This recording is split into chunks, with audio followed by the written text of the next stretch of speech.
नमस्कार, मैं हूं संजय शर्मा। आप देख रहे हैं 4 PM न्यूज़ नेटवर्क। थोड़ी देर को अपने आप को नितिन गडकरी की जगह रख के देखिए। थोड़ी देर को आप अपने आप को राजनाथ सिंह की जगह रख के देखिए। आप राजनीति क्यों करते हैं? राजनीति करते हैं, आपका प्रभुत्व होगा, आपकी लीडरशिप होगी, आपकी बात सुनेंगे और जब आप सरकार में मंत्री हो तो और सुनेंगे। लेकिन क्या हाल कर दिया है मोदी जी ने दोनों नेताओं का, इन जैसे ना जाने कितने नेताओं का। रक्षा मंत्रालय की परेड होती है, हाथ पकड़ के सिक्योरिटी वाला राजनाथ को पीछे कर देता है। गडकरी से सारे मंत्रालय वापस ले लिए जाते हैं एक मंत्री को छोड़कर। संसदीय दल से हटा दिया जाता है, पहली लिस्ट में नाम तक नहीं होता है। मतलब हालत खराब है। इस मोदी की इन तानाशाही से कोई बोल नहीं पा रहा, डर गए हैं सब लोग। और क्या आपको पता है कि संघ नहीं चाहता था कि मोदी प्रधानमंत्री बने? संघ को अब समझ में आ रहा है कितनी बड़ी गलती हो गई। मोदी कहीं बड़े हो गए, संघ की सुनते ही नहीं है। संघ का सबसे बड़ा प्रोजेक्ट था राम मंदिर। संघ की सबसे ज्यादा भावनाएं थी राम मंदिर। आपने देखा पिछले 10, 12, 15 दिनों में राम मंदिर का नाम आ रहा हो? टीवी चैनलों से मंदिर गायब, मोदी के भाषणों से राम मंदिर गायब, क्योंकि संघ का है वो। तो क्या मोदी और संघ के बीच कुछ लाइन खिंच रही है, कुछ राजनीति चल रही है, कुछ गड़बड़ झाला चल रहा है? हरियाणा की उठापटक, जाट बनाम जाट, बहुत सारे मुद्दे ऐसे हैं जो उलझ रहे हैं। और फिर हरियाणा में जिस तरह अपने सहयोगी दल को बाहर किया गया, दुष्यंत चौटाला को, उससे साफ कर दिया कि भारतीय जनता पार्टी अपने सहयोगियों को पहले गले लगाती है और फिर बाद में उल्टा करके लात मार देती है। नदी जब समुद्र से मिल जाती है तो फिर वो नदी नहीं रहती। ऐसी तमाम सहयोगी दलों के किस्से हैं जिनको भाजपा ने तोड़ा, फिर अपने साथ मिलाया। इसीलिए बाद में आपने देखा होगा एनडीए टूट टूट के बिखर गया। अगर इंडिया गठबंधन इतनी ताकत के साथ नहीं बनता तो मोदी जी एनडीए को दोबारा जोड़ने की कोशिश नहीं करते। ऐसी राजनीति के तमाम बातों पर मैंने प्रोफेसर अभय दुबे से बातचीत करी। आप जानते हैं अभय दुबे जी को, मैं शो करता हूं। देश के जाने माने पत्रकार हैं, तमाम बड़े टीवी चैनलों पे वो आते हैं। आज भी आप उनको, कल भी, रोज शाम को 5 बजे से 9 बजे तक एबीपी चैनल पे सुनेंगे उनकी बातचीत। बहुत अच्छा बोलते हैं, कई किताबें लिखी है, राजनीति का बहुत अच्छा ज्ञान है। मैं ले चलता हूँ आपके पास, उनको सुनवाता हूँ उनकी बातें। और मैं उन तमाम दोस्तों का शुक्रिया अदा करना चाहता हूँ। मैंने रिक्वेस्ट की थी कि जो अमेरिका में खास तौर से रह रहे हैं मेरे मित्र, वो मुझे थोड़ा अपना बायोडाटा भेज दें, कि मैं उनके नंबर भेज दें। मैं उनसे अमेरिका के चुनाव के बारे में कुछ संपर्क करना चाहता हूँ। तो मेरे पास 100-150 लोगों के अमेरिका से नंबर आए। मैं एक बार फिर फ्रेश कर रहा हूँ, daily4pm@gmail.com। ये मेरा एक मेल आईडी है। इस पर अगर आपके मेल आएंगे तो मैं, आपका परिचय आएगा तो मैं आपसे फ़ोन पे संपर्क भी करूँगा। तो चलते हैं अभय दुबे जी के पास। चैनल को जॉइन कीजिएगा, सब्सक्राइब करिएगा, प्यार बनाए रखिएगा। चलिए सुनते हैं अभय दुबे जी की बातचीत। अभय जी, स्वागत है आपका 4 PM न्यूज़ नेटवर्क में। जी। भारतीय जनता पार्टी ने अपनी रवायत को जारी रखा है कि पहले सहयोगी दलों को गले मिलाओ और बाद में लात मार दो और फिर उनकी पार्टी तोड़ दो। कम से कम एक और राज्य में ये देखने को मिल रहा है, हरियाणा में। दुष्यंत चौटाला को आज समझ में आ रहा होगा कितनी बड़ी गलती करी। नदी जब हुँ, समुद्र से मिलती है तो फिर नदी नहीं रहती। क्या हुँ, लग रहा है आपको, हरियाणा में जो गेम हुआ, ये जो हुँ। तख्ता पलट हुआ, फिर तख्ता पे ताज आया, ये सब चीजें हैं क्या? हरियाणा की राजनीति है क्या? मेरे पास जो फीडबैक था वही था कि हरियाणा में भारतीय जनता पार्टी को लोकसभा में बहुत बड़ा नुकसान होने जा रहा था। तो क्या माना जाए कि इसका एक ऑपरेशन था या और रणनीति थी? संजय जी, अभी आपने एक उपमा का इस्तेमाल किया कि नदी जब समुद्र से मिलती है, तो वो नदी नहीं रहती है। मेरे ख्याल से दुष्यंत चौटाला की पार्टी और हरियाणा में भारतीय जनता पार्टी का जो गठजोड़ था, अगर उससे ये तुलना तो हमें नहीं करनी चाहिए। इनमें ना कोई नदी है और ना कोई समुद्र है। ये तो बहुत बड़ी चीज़ें हैं, नदी और समुद्र। समुद्र में तो कोई गंदगी होती नहीं है। ये तो पूरी की पूरी सरकार ही समाज के विभाजन और भ्रष्टाचार और अकर्मण्यता और घटिया किस्म के प्रशासनिक क्षमताओं, इनके ऊपर टिकी हुई है। ये सब चीजें तथ्यात्मक हैं, रिकॉर्ड पर हैं। इस सरकार को पहली बार जब बहुमत प्राप्त हुआ था और उसके बाद दूसरी बार बहुमत नहीं मिला, उसी वक्त से हो गया था। अगर जाटों के वोट ना बढ़ गए होते तो पिछले चुनाव में ही भारतीय जनता पार्टी हरियाणा में हार गई होती। और जहां तक भ्रष्टाचार का सवाल है, इसके दोनों पक्ष, चाहे दुष्यंत चौटाला की पार्टी हो चाहे भारतीय जनता पार्टी हो, हरियाणा में भ्रष्टाचार में आकंठ डूबे हुए हैं। भारतीय जनता पार्टी के हवाले में मैं केवल 2 नामों का उल्लेख करना चाहूंगा, नरवर और जवाहर। और इस नामों से आप समझ गए होंगे कि दरअसल मैं क्या कहना चाहता हूं। जहां तक दुष्यंत चौटाला का सवाल है, उनके बारे में तो आमतौर पर दिल्ली के पत्रकारों में ये चर्चा थी कि कितने करोड़ रुपए रोज कमाए जाते हैं। ये सब चर्चाएं अनौपचारिक रूप से होती हैं, लेकिन ये माना जाता है कि 50 करोड़ रुपए रोज का औसत था। उन्हें भी पता था कि सरकार में या तो लोकसभा चुनाव से पहले वो लात खाएंगे भाजपा की, या विधानसभा चुनाव से पहले लात खाएंगे। ये भी उनके सामने स्पष्ट था कि उनकी पार्टी तोड़ दी जाएगी। भाजपा का, आपने सही कहा, इसका रिकॉर्ड ही भाजपा का इस तरीके का है। इस वक्त हालत यह है कि दुष्यंत चौटाला की पार्टी के ज्यादातर विधायक भारतीय जनता पार्टी के संपर्क में हैं। क्योंकि भाजपा को बहुमत लायक सीटें नहीं प्राप्त हुई थी और वो चाहती तो उस वक्त निर्दलियों के साथ मिलकर सरकार बना सकती थी, लेकिन उसने दुष्यंत चौटाला को अपने साथ जोड़ा, जिसका भारतीय जनता पार्टी की हरियाणा इकाई में इसका विरोध भी था। क्योंकि भारतीय जनता पार्टी की हरियाणा इकाई पूरी तरीके से जाट विरोधी इकाई है। पूरा हरियाणा में भाजपा का जो तरीका है वोटों की गोलबंदी का, वो समाज को जाट बनाम गैर जाट के बीच में बांट देने का है। और हिंदू समाज को, ये उत्तर प्रदेश में भी भाजपा करती है। उत्तर प्रदेश में भाजपा की जो हिंदू एकता है उसमें यादव नहीं है, यादव निकाल दिए गए हैं उससे बाहर। किसी यादव को उसमें निमंत्रण नहीं है, उसमें जाटव नहीं है, वो उससे बाहर निकाल दिए गए हैं। तो इसको मैं एक्सक्लूजन और इंक्लूजन, चालाकी पूर्वक इंक्लूड करती है और चालाकी पूर्वक एक्सक्लूड करती है। हरियाणा इसका सबसे बड़ा उदाहरण है। हरियाणवी समाज को 2 हिस्सों में बांट दिया भारतीय जनता पार्टी ने हर बार। अच्छा, दुर्भाग्य ये है हमारे लोकतंत्र का कि एक ऐसी सरकार जिसके मुख्यमंत्री की पार्टी के अंदर छवि ये है कि ये अक्षम है, किसी काम का नहीं है, केवल वो मोदी के पुराने जान पहचान के हैं। मोदी जब प्रचारक थे और निचले स्तर के कार्यकर्ता थे, तब मनोहर लाल खट्टर के साथ हरियाणा में उन्होंने कुछ सोहबत की थी। वरना प्रशासनिक दृष्टि से आप देखिए हरियाणा में कितने बड़े बड़े कांड हुए हैं, चाहे वो रामपाल कांड हो, चाहे अब उसकी एक पूरी सूची है, इतनी लंबी सूची है कि उसको याद करना भी मुश्किल है। तो ये मनोहर लाल खट्टर, पिछली बार भी मनोहर लाल खट्टर के खिलाफ काफी एंटी इनकम्बेंसी थी, इस बार भी एंटी इनकम्बेंसी है और पहले से कहीं ज्यादा एंटी इनकम्बेंसी है। खुद भारतीय जनता पार्टी ने कई तरह की रिपोर्ट्स मंगवाई, कई तरह के सर्वेक्षण करवाए, जिनसे उसे बार बार पता चला कि कुछ ना कुछ उसे परिवर्तन करना होगा। दूसरे, इनकी भी कोई खास दिक्कत थी। दुष्यंत चौटाला 2 सीटें मांग रहे थे। सुनते हैं कि भाजपा 1 सीट देने को तैयार थी, मुझे तो इस पर यकीन नहीं है। मेरा मानना है कि भाजपा उनको कोई सीट देने के लिए तैयार नहीं थी। भाजपा पूरी 10 सीटों के ऊपर चुनाव लड़ना चाहती थी। और जाहिर है कोई भी पार्टी अगर 10 सीटें जीतने की स्थिति में महसूस करती है तो वो किसी को कोई सीट क्यों देगी। तो और दुष्यंत चौटाला, अगर लोकसभा चुनाव में उन्हें कोई सीट नहीं मिलती तो वो किसका प्रचार करते? उनका अपना कोई कैंडिडेट नहीं होता तो क्या भाजपा का प्रचार करते? तो उनके लिए भी एक तरह से सुविधाजनक था कि ऐसा मौका मिले कि जब वो इस गठजोड़ से बाहर निकल आए। अब सवाल ये था कि टाइमिंग क्या होगी, लोकसभा चुनाव से पहले निकलेंगे कि विधानसभा चुनाव से पहले निकलेंगे। साथ में उनको भी इस बात का एहसास रहा होगा, नेता इस बात को समझ जाता है कि उनके अपने विधायक जो हैं वो भी उनका साथ नहीं देंगे, क्योंकि सब लोग भारतीय जनता पार्टी बड़ी पार्टी है तो उसके साथ जुड़ जाना चाहते हैं।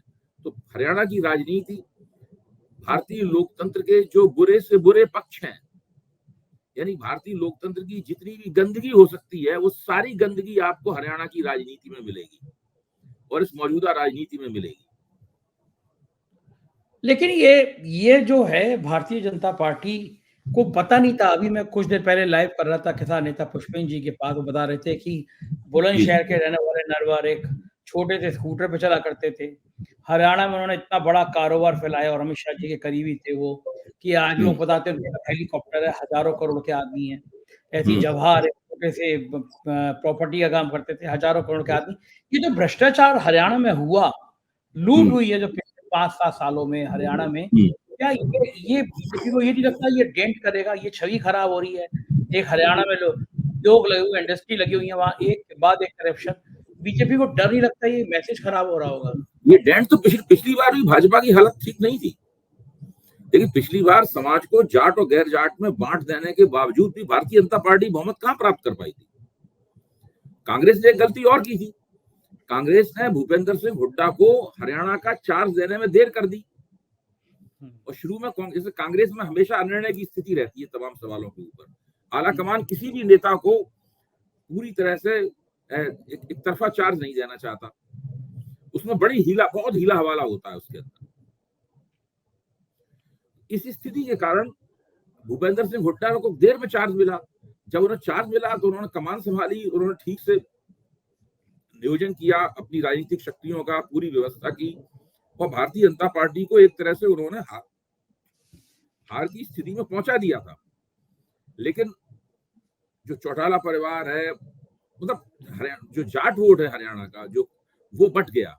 अगर वो पूरी तरह एकता हो जाती तो भाजपा का कोई ठिकाना ही नहीं था। अगर उसमें आंशिक रूप से भी ठीक से एकता होती ना, तब भी भारतीय जनता पार्टी हरियाणा का चुनाव नहीं जीत सकती थी। अबे जी, अभी मेरे पास जो फीडबैक था वो ये था कि इस बार दीपेंद्र हुड्डा खास तौर से बहुत लोकप्रिय हो रहे हैं हरियाणा में, और बीजेपी के पास ये फीडबैक था कि इस बार वो आधी से ज्यादा सीटें, 10 में से 5 सीटें कांग्रेस जीत सकती है, सरकार भी कांग्रेस की आ सकती है। ये वहां के लोग, हरियाणा के बहुत बड़ी संख्या में लोग कह रहे थे इस बार हुड्डा की सरकार आएगी। तो क्या ये डर था कि अगर ये कांग्रेस की 4-5 सीटें आ जाए, एक एक सीट की मार है इस समय, वो बड़ी 400 पार का नारा लगे, आप भी जानते हो मैं भी जानता हूँ कि 250 पार के भी लारे पड़े हुए। तो ये कारण था कि किसी तरह से जाट वोटों को बचाने के लिए फिर अलग करो, और फिर क्या ये बात जाटों में नहीं जाएगी कि हम लोग बटे तो फिर ये आएंगे और हमें परेशान करेंगे। अगर इस मुद्दे पर जाट को समझ में आ गया और जाट सेंसिटिव हो गया और जाट एकजुट हो गया और चला गया हुड्डा के साथ, तो क्या वह पासा नहीं पलटेगा? देखिए, अभी मैं जो दीपेंद्र हुड्डा के पिताजी हैं, जो दरअसल इस वक्त हरियाणा में कांग्रेस की बागडोर उनके हाथ में है, हुड्डा साहब को, उनका वक्तव्य सुन रहा था। तो उनका कहना ये था कि दोनों अलग अलग हों, इस बारे में भी दोनों पार्टियों के बीच में समझौता है। उन्होंने ये कहा ताकि दुष्यंत चौटाला की पार्टी अलग होकर चुनाव लड़े और जाटों के वोट काटे, ताकि जाटों के बीच में मतलब जो है वो विभाजन हो। तो ये पूरा गांव ये खेल रहे हैं। ये जो है, हाँ, मैं 1 मिनट आपको रोकूंगा।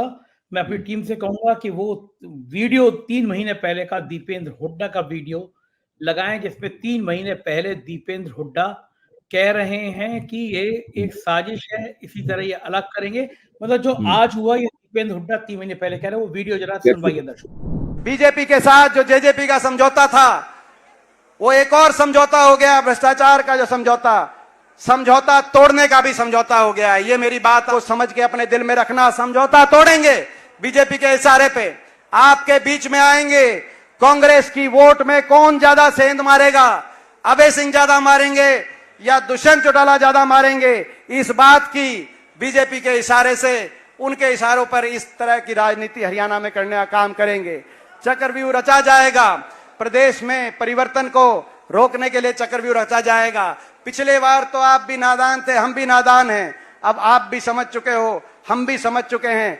इस चक्रव्यूह को तोड़ने का काम, और इस तोड़ने में हमारा साथ आप दोगे कि नहीं दोगे, एक बार हाथ खड़ा करके मैं आप सबसे आशीर्वाद, आप सबसे साथ मैं इस बात के लिए मांगता हूं। तो सुना अभय सर, आपने भी सुना कि दीपेंद्र हुड्डा 3 महीने पहले कह रहे हैं कि साजिश है, अब ये लोग बांटेंगे, मिलके खेल करेंगे। तो ये बात जब 3 महीने पहले दीपेंद्र हुड्डा ने कह दी, तो मेरा सवाल ये कि अगर जाटों को समझ में आ गई, जाट भी बड़ी सेंसिटिव फॉर्म है, और जाट यूनाइट हो गई और दीपेंद्र हुड्डा के साथ कांग्रेस की तरफ आ गई, तो लोकसभा में फिर हरियाणा में क्या सीन देखते हैं आप? देखिए, अगर जाट वोट एकताबद्ध हो गया और कांग्रेस के साथ गैर जाटों का भी एक वोट हमेशा रहता है, केवल जाटों की पार्टी नहीं है, ये गलतफहमी है। एक पार्टी जितने लंबे अरसे तक किसी राज्य में हुकूमत करती है, वो केवल एक समाज के एक हिस्से की पार्टी नहीं होती। तो आप निश्चित समझिए कि भारतीय जनता पार्टी का वहां थैंक यू वेरी मच हो जाएगा। अरे ये लाइन आपकी बहुत अच्छे मुंह से लगी, थैंक यू वेरी मच। हाँ, उनका वोटर लोग जो है ना, उनका थैंक यू वेरी मच कर देंगे। और ये लोकसभा चुनाव में भी उनको नुकसान होगा, कांग्रेस वहां पर उनकी सीटों में डेंट करेगी, और विधानसभा चुनाव में तो चुनाव जीतना इनके लिए तकरीबन नामुमकिन हो जाएगा, केवल अगर जाट ठीक से एकताबद्ध हो जाए। क्योंकि वो दिक्कत की बात क्या है कि लंबे अरसे की जाट राजनीति में उसमें बहुत सारे छोटे छोटे दल बन गए हैं, परिवारों का प्रभुत्व रहा, चौटाला परिवार का प्रभुत्व रहा है। चौटाला परिवार के अंदर भी एकता नहीं है, वहां भी एक ऐसा नहीं चौटाला परिवार से प्रभावित केवल एक ही पार्टी हो। फिर एक बंसीलाल का परिवार रहा है, उसका अपना एक रहता है। फिर हुड्डा साहब हैं जो कि इस वक्त सबसे बड़े नेता हैं वहां पे। तो किसी तरीके से अगर जाट समाज में जाट समाज एकताबद्ध हो जाए तो गैर जाट समाज में जो गैर बीजेपी वोट है वो भी इधर बड़े आसानी के साथ मिल जाएगा। और आप समझ लीजिए फिर भारतीय जनता पार्टी वहां पर चुनाव नहीं जीत पाएगी, ना लोकसभा का ना विधानसभा। ये बड़ी सेंसिटिव बात हो जाएगी कि अगर ऐसा हो गया तो। लेकिन मुझे बताइए कि एक तरफ तो लगता है कि बीजेपी जाट वोट पाने के लिए कुछ भी कर रही है।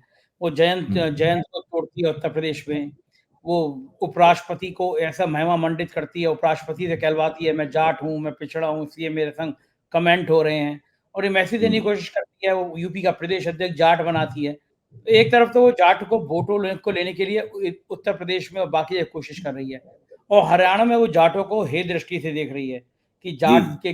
तो ये राजनीति, ये रणनीति क्या जाट नेताओं को समझ नहीं आएगी?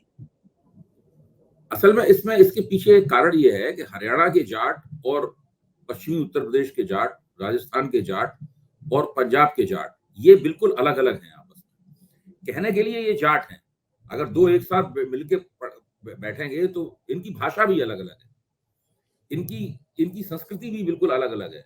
यहाँ तक कि इन लोगों के आचार व्यवहार भी एक से नहीं है। जो पश्चिमी उत्तर प्रदेश का इनमें आपस में शादियां वगैरह होती हैं, आपस में जुड़े हुए हैं और खापों में बटे हुए भी हैं, लेकिन इस तरीके से इनमें ऐसा नहीं है कि इनकी राजनीतिक प्रवृत्तियां एक हों, हमेशा से अलग अलग रही हैं। चौधरी चरण सिंह जो पश्चिमी उत्तर प्रदेश से आते थे, वो हरियाणा के जाटों पर चौधरी देवीलाल के जरिए अपना नेतृत्व स्थापित करते थे, वो सीधे उनके नेता नहीं थे।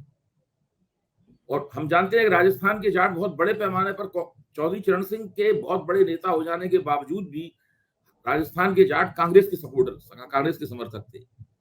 चाहे वो मिर्धा परिवार हो, चाहे ओला परिवार हो, वो कांग्रेस के समर्थक हुआ करते थे। तो और पंजाब के जाट तो सिख हो जाने के कारण वैसे भी इन लोगों से अलग हो गए हैं बिल्कुल। उनका वेशभूषा, पहनावा, पंजाबी बोलते हैं, वो सब बिल्कुल अलग किस्म के।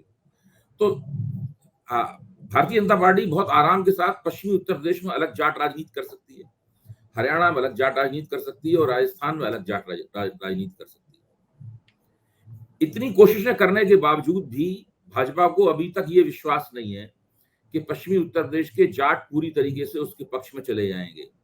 हरियाणा के जाट तो बहुत सख्त खिलाफ हैं। पिछले चुनावों में तो वो लोग टोली बना के आए थे पश्चिमी उत्तर प्रदेश में भाजपा के खिलाफ प्रचार करने के लिए। इससे पिछले वाले लोकसभा चुनाव में भी आए थे हरियाणा के जाट अपने रिश्तेदारों के बीच में पश्चिमी उत्तर प्रदेश में भाजपा के खिलाफ प्रचार करने के लिए। और राजस्थान के जाटों ने इस बार, कांग्रेस वहां चुनाव जरूर हार गई है, लेकिन जो जाट बेल्ट है वहां कांग्रेस का परिणाम अच्छा रहा है, वो कांग्रेस को समर्थन दिया है। और पंजाब के जाट सिख हैं, वो तो भाजपा को सख्ती से नापसंद करते हैं। जाहिर है कि ये बड़े लंबे लंबे से खेल होने वाले हैं इस राजनीति में। अब एक दूसरा मुद्दा जो देश में है वो सीएए है। ममता बनर्जी ने आरोप लगाया कि रमजान से ठीक एक दिन पहले ये लागू किया गया। 4.5 साल पहले लगा, अब बना था, लेकिन 4.5 साल तक इंतजार किया गया था। क्या जरूरत है मोदी जी को? उनको पता है कि सांप्रदायिक ध्रुवीकरण की बातें होंगी, तनाव पैदा होगा। चुनाव से पहले ये किस ख्याल के साथ, किस रणनीति के साथ, किस सोच के साथ ये लागू किया गया? मेरी निगाह तो बिल्कुल ये सब करने के पीछे एक तो पूरे देश में एक मुसलमान विरोधी भावना, जो पहले से ही उन्होंने मुसलमान विरोधी भावना को प्रोत्साहित तो कर रहे हैं, एक तो उसको और आगे बढ़ाने की प्रवृत्ति है। क्योंकि आप शरणार्थियों में से मुसलमानों को आपने निकाल कर बाहर कर दिया, तो आपने शरणार्थियों को 2 हिस्सों में बांट दिया, मुसलमान शरणार्थी और गैर मुसलमान शरणार्थी। एक तो ये काम किया है उन्होंने। दूसरा, उनकी निगाह तुरंत लाभ पाने के लिए पश्चिम बंगाल के ऊपर टिकी हुई है। पश्चिम बंगाल में जो मतुआ हैं, जो कि बंगाल में मुस्लिम कट्टरपंथियों के अत्याचार के कारण वहां से भागकर भारत आए, तो उनके 1.5 करोड़ वोट हैं वहां पर। 3 करोड़ के आसपास उनकी आबादी है। और वोट प्राप्त कर लेना, वोट डालने का अधिकार प्राप्त होना, यानी एक तरह से वो नागरिक पहले से ही हैं भारत के।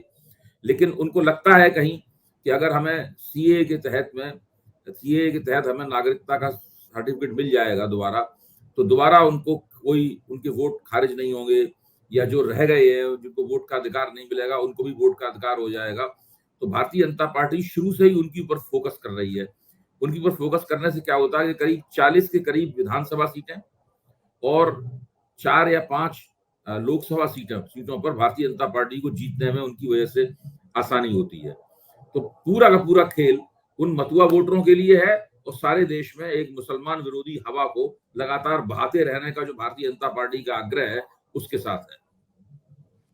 अभय जी, आप पिछले दिनों में लगातार देख रहे होंगे मोदी जी की रैलियों में, मोदी जी के भाषणों में राम मंदिर गायब हो गया। कारण क्या? देखिए, मैं तो शुरू से मानता रहा हूं कि राम मंदिर की प्राण प्रतिष्ठा करने के बाद में इसके दो पहलू हैं। अगर हम देखें कि संघ और मोदी जी के बीच में जो विवाद है, संघ और मोदी जी के बीच में एकता और संघर्ष दोनों साथ साथ चलते हैं। एकता इसीलिए है कि संघ मोदी जी उसी की देन है, कुल मिला के वो उसी वही प्रचारक थे। आगे का जब गुजरात का उन्हें मुख्यमंत्री बनाया गया तो बिना संघ की सहमति के गुजरात का मुख्यमंत्री नहीं बनाया जा सकता था उन्हें, लेकिन वो प्रधानमंत्री पद के उम्मीदवार संघ की मर्जी के बिना बने। राष्ट्रीय स्वयंसेवक संघ कभी नहीं चाहता था कि भारतीय जनता पार्टी प्रधानमंत्री पद का उम्मीदवार बनाए। 2013 में पूरी उसकी संघ की कोशिश थी, लेकिन मोदी जी ने उसकी कोशिश के बिना वो प्रधानमंत्री पद के उम्मीदवार हुए और उसके बाद उनके नाम पर भारतीय जनता पार्टी को बहुमत भी प्राप्त हो गया। और धीरे धीरे करके उन्होंने अपनी ताकत इतनी बढ़ा ली है कि अब राष्ट्रीय स्वयंसेवक संघ उनके लिए कोई महत्वपूर्ण नहीं रह गया है। तो एक तो मोदी जी सोचते हैं कि राम मंदिर बन गया, राम मंदिर बनने का श्रेय हमने ले लिया, उसकी हम प्राण प्रतिष्ठा भी कराए, वहां हमने अपनी सुपीरियरिटी दी, अपनी श्रेष्ठता जो थी सरसंघचालक के ऊपर वो उन्होंने हमने ठोक दी। अब इसकी भूमिका राम मंदिर की खत्म हो गई। तो संघ और मोदी जी के बीच का जो विवाद है, उस विवाद के बीच में राम मंदिर एक प्रमुख मुद्दा था कि राम मंदिर को कैसे बनाया जाए, अदालत के आदेश द्वारा बनाया जाए या संसद में कानून बना के बनाया जाए। संघ चाहता था कि संसद में कानून बने, मोदी जी कहते थे संसद में कानून इसके लिए हम नहीं बनाएंगे। तो एक तो वो पहलू है इसका। अब इस पहलू से आप अलग हटिए, अब उसके आगे जब बढ़ते हैं तो फिर मुझे लगता यह है कि मोदी जी खुद भी चाहते हैं कि राम मंदिर का मुद्दा रहे, लेकिन वो पृष्ठभूमि में रहे। मोदी को इस बात का अच्छी तरीके से एहसास है कि राम मंदिर के मुद्दे के जरिए वो चुनाव नहीं जीत सकते। अगर राम मंदिर का मुद्दा लाएंगे तो खुद उनकी अपनी उपलब्धियां जो हैं मोदी जी की, जिनको उपलब्धियां मानते हैं कि उन्होंने डायरेक्ट ट्रांसफर करवाया, ये किया, वो किया, फलानी योजना बनाई, सड़कें बनवाई, जिनका वो लगातार बखान करते रहते हैं, इनका कोई महत्व नहीं रह जाएगा। तो मोदी जी स्वयं केंद्रित राजनेता हैं, वो हर चीज के केंद्र में स्वयं को रखते हैं और उनकी ये जो सिफत है ये बहुत ऊंची हद तक चली गई है। मतलब इसका जो अतिवाद है, इसका जो एक्सट्रीम है, उसकी कोई सीमा नहीं है। इस तरह के नेता कम होते हैं। हर नेता अपने आप को केंद्र में देखना चाहता है, लेकिन मोदी जी जिस तरीके से न केवल अपने आप को देखना चाहते हैं, वैसा बंदोबस्त भी करते हैं और उसमें मीडिया के जरिए और तमाम दूसरे साधनों के जरिए पूरा, किसी की दम नहीं है कि मोदी जी के सामने जो है वो उनकी माला में भी आ सके। आपने तो देखे हैं इस तरह के चित्र के जो वरिष्ठ मंत्री हैं, तो माला के अंदर आने के लिए भी उनकी क्या स्थिति बनती है, चाहे वो गडकर, चाहे वो हो आपके आपने एक नाम तो ले लिया, एक और निकाल दिया राजनाथ जी हाँ। तो वो ये जो स्थिति है नड्डा जी, हाँ नड्डा वाली, तो मोदी की ये जो स्थिति है ये अपने आप में अभूतपूर्व है भारत के प्रधानमंत्रियों के इतिहास में। तो वो राम मंदिर को भी श्रेय नहीं देना चाहते, इसीलिए राम मंदिर, उनका प्रचार तंत्र जो है वो राम मंदिर को ज्यादा फोकस में नहीं लाना चाहता। अच्छा, ये तो बहुत बढ़िया बात बताई आपने कि वो राम मंदिर को ज्यादा नहीं लाना चाहते। अच्छा, मुझे बताइए, आपने बहुत ताकतवर मंत्री देखे, प्रधानमंत्री देखे हैं देश में, राजनीति को बहुत करीब से देखा है आपने। मैं दो का नाम ले रहा हूँ, एक इंदिरा गांधी और एक नरेंद्र मोदी। मंत्रियों की बात करूं तो इंदिरा गांधी के मंत्री उनसे ज्यादा डरते थे या नरेंद्र मोदी के मंत्री उनसे ज्यादा डरते हैं? मेरे ख्याल से इंदिरा गांधी के बहुत से मंत्री जो थे वो अधिकार संपन्न मंत्री थे और उनका महत्व होता था, वो उनकी अपनी हैसियत होती थी। और ये आखिर तक, जब तक 1980 में इंदिरा गांधी आखिरी बार प्रधानमंत्री बनी, उसके बाद तो उनकी हत्या ही कर दी गई। आप उनके मंत्रिमंडल के साथियों को देख लीजिए, वो लोग अपने धरातल पर काफी शक्तिशाली किस्म के मंत्री थे। आप मोदी जी के मंत्रियों को देखिए, किसी के पास वास्तव में कोई अधिकार नहीं, सब नाम मात्र के मंत्री हैं। सारा काम जो है पीएमओ के जरिए चलता है। पीएमओ नामक संस्था को प्रतिष्ठा सबसे पहले इंदिरा गांधी ने दिलाई थी। इंदिरा गांधी से पहले पीएमओ नामक संस्था को कोई जानता नहीं था देश में। इंदिरा गांधी ने उसका महत्व बढ़ाया और ज्यादा से ज्यादा सत्ता का केंद्रीकरण प्रधानमंत्री के कार्यालय में किया। लेकिन नरेंद्र मोदी ने उस चीज को और भी नए मुकाम तक पहुंचा दिया है। ऐसा इंदिरा गांधी कभी सोच भी नहीं सकती थी। तो नरेंद्र मोदी के प्रधानमंत्री, नरेंद्र मोदी के मंत्री जो है वो अधिकारहीन मंत्री हैं। अच्छा, बेचैनी नहीं होती होगी? गडकरी, राजनाथ सिंह, ऐसे बड़े बड़े नाम, इनको अंदर से तकलीफ नहीं होती होगी? थोड़ी देर को मैं अपने आप को गडकरी जी की जगह रख के देखूं तो मतलब मेरे अंदर घुटन हो जाएगी कि मैं जिस पार्टी में इतना ताकतवर था, मेरी तूती बोलती थी, मेरे डिपार्टमेंट छीन लिए गए, संसदीय दल से निकाल दिया गया, पहली लिस्ट में टिकट पे नाम तक नहीं। तो ये जो अंदर से कभी कभी आदमी के व्यक्तित्व के अंदर से जो गुस्सा है, जो उत्तेजना है, इन लोगों के आती नहीं हो कि राजनाथ सिंह जैसा नाम, उनको आपको याद होगा एक बार परेड में संग चल रहे थे, हाथ दे के राजनाथ सिंह को हटा दिया गया कि आप फ्रेम से हटिए, पीछे हटिए। इनको तकलीफ नहीं होती होगी अभय जी? बहुत तकलीफ होती होगी। मैं तो मानता हूं कि ऐसा कोई व्यक्ति नहीं है मानस में, मानस के धरातल पर, साइकोलॉजिकल स्तर पर ये सारी तकलीफें होंगी। लेकिन अब सवाल ये है कि जब नरेंद्र मोदी नए नए प्रधानमंत्री बने थे तो सबको उम्मीद थी कि थोड़े लड़खड़ाएंगे, थोड़ा सा फिसलेंगे, तब फिर मौका आएगा टांग खींचने का उनकी।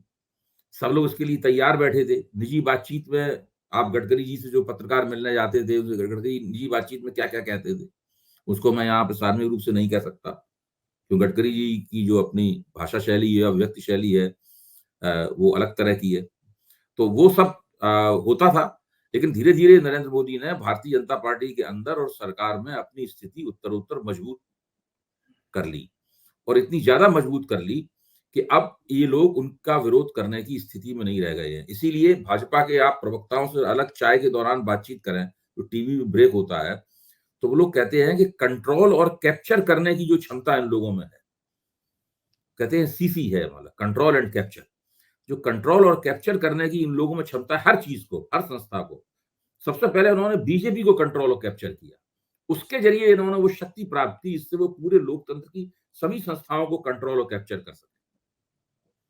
जहां पर वो कंट्रोल और कैप्चर नहीं कर पाते वहां उनको दिक्कत होती है, तो वो उसके पीछे ईडी या दूसरे दूसरे हथकंडे इस्तेमाल करते हैं। तो नियंत्रण, जी, जैसे चंचूड़ को कंट्रोल नहीं कर पा रहे हैं। हाँ, नियंत्रण और कब्जे की जो प्रौद्योगिकी है और उसकी जो इच्छा है और वो क्षमता है, वो लोगों की बहुत जबरदस्त है। ऐसा भारत के थे, देखिए ये जो हो रहा है आजकल, ये पहले कभी नहीं हुआ। इंदिरा गांधी ने इमरजेंसी लगाई है, वो बहुत धूमिल हो चुकी है उसकी यादें, और वो कुछ भी नहीं थी। आज भी जब मैं सोचता हूँ उस घटना के बारे में, क्योंकि मैं इमरजेंसी में जेल में रहा था, मेरी उम्र बहुत कम थी, मेरे पिताजी भी मेरे साथ जेल में बंद थे, मेरी दाढ़ी मूछ भी नहीं निकली थी, मैंने बीए पार्ट 1 का इम्तिहान जेल से दिया था। लेकिन उस वक्त ऐसा कोई माहौल नहीं था। आज ऐसी इमरजेंसी कोई नहीं लगी हुई है, लेकिन आज उससे भी ज्यादा संगीन किस्म का माहौल है, क्योंकि लोगों को पता है कि अगर आपने सरकार का लगातार विरोध किया और आप किसी भी तरीके से झुकने से आप इनकार करते रहे, तो आपके पीछे पड़ जाएंगे वो। और वो जिन चीजों को कंट्रोल और कैप्चर नहीं कर पा रहे, जैसे यूट्यूबर्स हैं, मतलब उनको कंट्रोल और कैप्चर नहीं कर पा रहे, उसके लिए उन्होंने जो नई अपराध संहिता बनाई है उसमें सारा इंतजाम कर दिया है, जो 1 जुलाई से लागू करने वाले हैं। अभी इसका सवेरे सुप्रीम कोर्ट के एक बड़े वकील से मेरी बात हो रही थी, उसका भी बहुत विरोध होगा लागू 1 जुलाई से पहले ही विरोध शुरू हो जाएगा। अबे जी, ये बिना बात विरोध आप के अगर वो लागू हो गई तो बहुत मुश्किल हो जाएगी। अबे जी, आप बता रहे हैं ये बात या मुझे डरा रहे हैं आप? मैं डरा नहीं रहा हूं, मैं तो सिर्फ बता रहा हूं कि भविष्य में क्या होने वाला है, उसके लिए हम लोगों को अभी से पेशबंदी करने लगनी चाहिए। अगर हमें अपने विचारों से प्रेम है, अगर हम स्वतंत्र मानस रखकर सरकार की आलोचना करने का अधिकार सुरक्षित रखना चाहते हैं, तो हमें जो कानूनी बंदिशें उसमें आने वाली हैं, जो मुश्किलें आने वाली हैं, उन मुश्किलों के बारे में अभी से सोच के जो है ना, वो तैयारी शुरू कर देनी चाहिए। ठीक बात है, देखिए, बिल्कुल ठीक बात है। मई के महीने में लोकसभा के नतीजे आ जाएंगे और 18वीं लोकसभा बन जाएगी, 18वीं लोकसभा गठित हो जाएगी। उसके बाद बीच में केवल जून का महीना है, 1 जुलाई से वो नई अपराध संहिता जो है वो लागू कर देंगे, लागू हो जाएगी। लागू हो जाएंगे। उसके लिए पूरा काम करना शुरू कर दिया है, बुकलेट छप चुकी हैं, पुलिस वालों को ट्रेनिंग दी जा रही है, निचली अदालतों में और दूसरी जगहों पर सब पूरा बंदोबस्त किया जा रहा है। उसके लिए जो लोग उसके फेर में फंसने वाले हैं, पुलिस स्टेट तकरीबन कायम कर देंगे हिंदुस्तान में। पुलिस जो कहेगी वही सच होगा, आप जो कहेंगे वो सच नहीं होगा। तो उस पुलिस स्टेट के खिलाफ सबसे, मुझे लगता है सबसे कम चुनाव के चक्कर में सबसे कम चेतना है, लोगों का दिमाग उधर फंसा हुआ है। आप देखिएगा कि सरकार बन जाने के बाद में जो पहला संघर्ष होगा, जो अगर मान लीजिए भाजपा के अलावा कोई और सरकार बनती है तो ज्यादा आसानी होगी उसके खिलाफ, लेकिन भाजपा की अगर सरकार बनती है तो उसके खिलाफ जो पहला संघर्ष होगा वो इसी अपराध संहिता को लेकर होगा, क्योंकि उसमें हर व्यक्ति की जिंदगी, रिक्शे वाले से लेकर संजय शर्मा तक, अभय कुमार दुबे तक, सबकी जिंदगी इससे प्रभावित होने वाली है। ठीक बात है। भारत का लोकतंत्र एक नए शेप में आने वाला है अगर सरकार आएगी, जाहिर है कि हम भी देखेंगे। बहुत बहुत शुक्रिया अभय जी, इतनी सारी बातें विस्तार से समझाने के लिए, धन्यवाद। सुना आपने, ये थे अभय दुबे जी और आपको राजनीति को विस्तार से समझा रहे थे। अभय जी का भी मानना है कि संघ कभी नहीं चाहता था कि इतना ताकतवर शख्स उनके सामने खड़ा हो जाए, लेकिन मोदी खड़े हुए और फिर बाद में संघ के करीबी नेताओं के परख करने शुरू हुए। ये राजनीति है और यही राजनीति है। आप क्या सोचते हैं, अपनी राय से अवगत कराइएगा। शुक्रिया, थैंक यू।